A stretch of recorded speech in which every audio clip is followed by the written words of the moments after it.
Bonjour à tout le monde qui aura l'opportunité de visionner cette vidéo. Aujourd'hui, nous allons parler un peu de redevabilité et d'engagement communautaire, mais aussi des actions que réalise la REDER dans le monde humanitaire, particulièrement en Haïti. Mais avant d'en parler, dois-je m'introduire auprès de vous. Je suis Vladimir Pierre-Antoine Loreski, de nationalité haïtienne. Je suis sociologue et politologue de formation. Par le passé, j'ai travaillé en tant que coordonnateur des réponses humanitaires pour CEDAC Network, une position qui m'a permis d'être en relation avec différentes catégories d'acteurs, que ce soit humanitaires, gouvernementaux ou encore relevant de la société civile. Cette expérience m'a permis d'être au cœur de l'action humanitaire, mais aussi d'être à l'écoute des populations affectées par les crises humanitaires quand il y a nécessité de réponse. Et déjà, je peux vous dire qu'en matière de coordination, d'intégration, des questions de redevabilité et d'engagement communautaire, la situation est un peu difficile. En Haïti, cela constitue une pierre d'achoppement pour le monde humanitaire. Actuellement, je travaille en tant que formateur pour REDER en matière de redevabilité et d'engagement communautaire. Il faut dire que dans le cadre des actions humanitaires menées à Haïti depuis le dernier tremblement de terre ayant provoqué des dégâts considérables dans le sud du pays, mais surtout en support à ces actions humanitaires, la REDER UK organise des formations notamment sur la notion de redevabilité. Ces formations que réalise REDER sont conçues tant pour les intervenants humanitaires que pour les acteurs locaux, les populations affectées.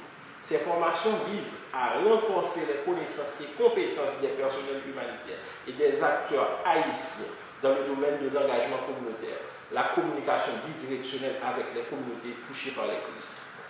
L'idée de réaliser ces formations répond à un profond besoin constaté dans le cadre des interventions humanitaires passées en Haïti.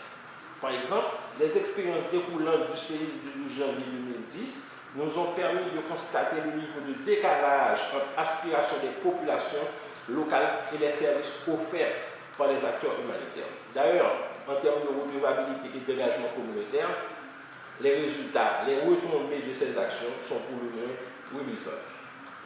Les acteurs locaux ont été en grande partie négligés et au final, les résultats de cette expérience sont très peu satisfaisants. Nous ne dirions pas que cela a été une autre catastrophe, mais le manque de coordination et de communication bidirectionnelle a en grande partie affecté l'efficacité des actions humanitaires. Cela a été également le cas lors des interventions humanitaires ayant suivi les dégâts occasionnés par le cyclone Mathieu en octobre 2016. Conscient de ce manque et voulant porter des éléments de réponse précises et concrètes, la REDER propose des formations axées sur la redevabilité et l'engagement communautaire. En termes de contenu, ces formations permettent aux participants de mieux comprendre la notion de redevabilité ainsi que les notions qui y sont associées, à savoir feedback, information, engagement communautaire, communication bidirectionnelle, apprentissage, coordination des actions.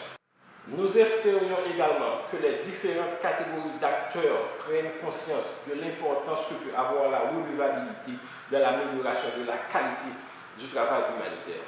Ceci étant dit, il est impératif de se demander pourquoi est-il important de mettre l'engagement communautaire et la redevabilité au cœur des actions humanitaires. On l'a vu lors du séisme du 12 janvier 2010.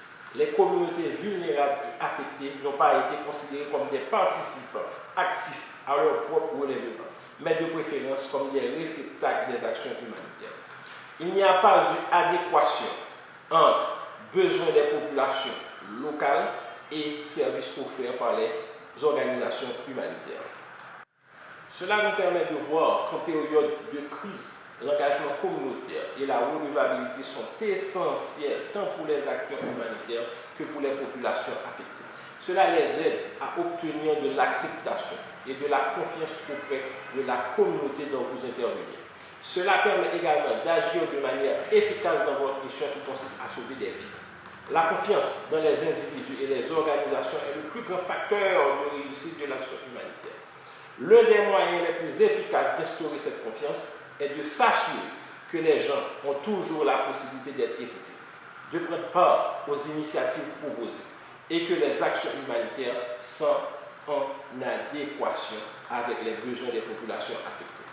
Concrètement, cela signifie qu'il faut favoriser une participation significative de la communauté dans les projets en cours, confier autant que possible le contrôle des actions et opérations aux communautés locales. Cela signifie également de communiquer en toute transparence avec les populations locales sur le travail que vous réalisez en tant qu'acteur humanitaire, tout en veillant à ce que les populations se sentent en confiance et à l'aise pour interagir avec vous-même et bénéficier de vos services. Il faut mettre tout aussi en place des mécanismes de retour d'informations fiables afin d'améliorer continuellement les actions en fonction de ce que les communautés aspirent réellement et non en fonction de ce que nous pensons qu'elles veulent avoir. Ce sont là les bienfaits que pourrait engendrer la redevabilité et l'engagement communautaire en période de crise humanitaire. Comme on l'a dit à l'entame de cette vidéo, ces formations sont offertes par Reader UK. Reader UK est une ONG internationale de renforcement de capacités humanitaires. Nous offrons des formations et un soutien technique aux ONG, aux travailleurs humanitaires et aux communautés qui réagissent aux catastrophes dans le monde entier.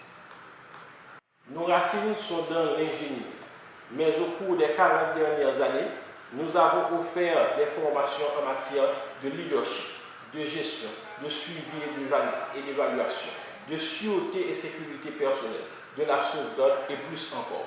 Pour de plus amples informations, n'hésitez pas à suivre Reader UK sur Facebook, Instagram, YouTube et Twitter. Merci à vous. À la prochaine.